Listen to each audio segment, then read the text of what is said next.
Halo teman-teman, sahabat Nunaysen dimanapun Anda berada. Ternyata di video saya sebelumnya terjadi pro dan kontra ya. Banyak tanggapan-tanggapan yang diberikan di kolom komentar terkait dengan tes atau seleksi P3K tahun 2024 khusus tenaga non-ASN. Jadi teman-teman, apa yang saya katakan di video saya sebelumnya, itu apa yang saya alami. Jadi, beberapa waktu yang lalu saya coba mendaftarkan ya sebelum tahap 2 ini uh, tes untuk kompetensi, saya coba mendaftarkan teman saya yang notabene-nya dia itu adalah harusnya peserta tahap 1 karena dia terdaftar pada database BKN. Tetapi dia tidak ikut tahap 1, akhirnya dia ikut tahap 2. Ketika saya mendaftarkan beliau ini di SSCSN, maka timbul seperti ini teman-teman. Nah, jadi kalau kita ingin meneruskan pendaftaran, maka akan turun prioritasnya. Timbulnya seperti itu ya, atau muncul di akun SSCSN-nya seperti itu.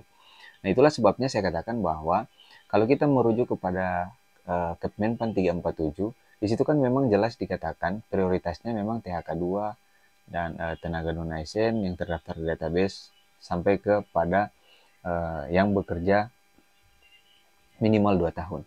Tapi kita perlu pahami bahwa di tahap 2 itu kan hanya sebenarnya itu dikhususkan untuk teman-teman yang tidak terdaftar pada database tapi sudah bekerja maksimal ya atau minimal 2 tahun.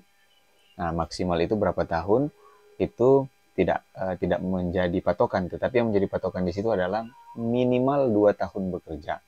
Tapi karena banyak ternyata tenaga non-ASN yang terdaftar di database tapi tidak mengikuti seleksi pada tahap 1, akhirnya diberikan kebijakan oleh Menpan RB untuk mengikuti di tahap 2 bersama-sama dengan teman-teman yang tidak terdaftar database tapi sudah bekerja minimal 2 tahun.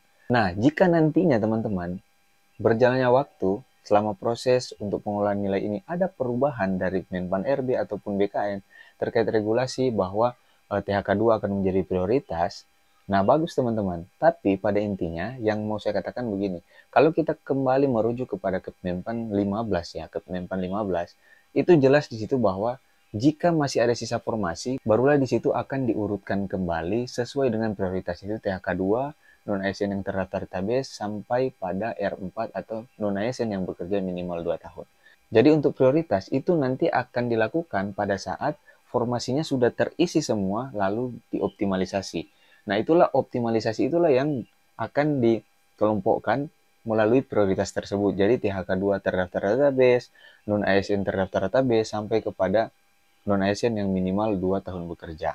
Tetapi sekali lagi saya katakan, jika nanti ada perubahan saat pengolahan ini, nah kita bersyukur bahwa ternyata pemerintah masih memprioritaskan di tahap 1 atau yang terdaftar pada database BKN.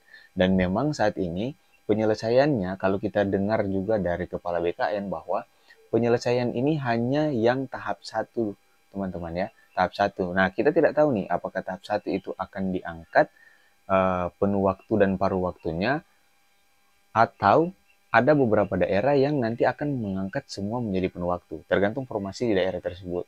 Nah, untuk tahap 2 seperti apa, itulah yang saat ini kita masih menunggu seperti apa sebenarnya tahap 2 nantinya. Karena kalau dari uh, Kepala BKN yang akan diselesaikan itu sampai Oktober itu tahap 1 teman-teman. Nah, tahap 1 di Oktober selanjutnya itu akan ada pengangkatan P3K per waktu. Artinya tahap 1 yang mengikuti seleksi baik itu penuh waktu maupun per waktu itu akan terselesaikan. Nah, untuk tahap 2 kita masih menunggu teman-teman. Jadi seperti itu ya. Jadi kalaupun memang nantinya di pengolahan nilai di bulan Juni ini bahwa prioritas, ya kita bersyukur teman-teman ya. Artinya teman-teman semua yang terdaftar database yang mengikuti seleksi tahap 2 masih menjadi prioritas oleh pemerintah. Jadi tetap bersyukur, mari kita semua tetap berdoa bahwa semua yang sudah mengikuti seleksi baik tahap 1, teman-teman tahap 1, teman-teman tahap 2, semua dapat diangkat menjadi CASN P3K baik itu penuh waktu maupun paruh waktu. Mudah-mudahan video kali ini bisa bermanfaat. Thank you.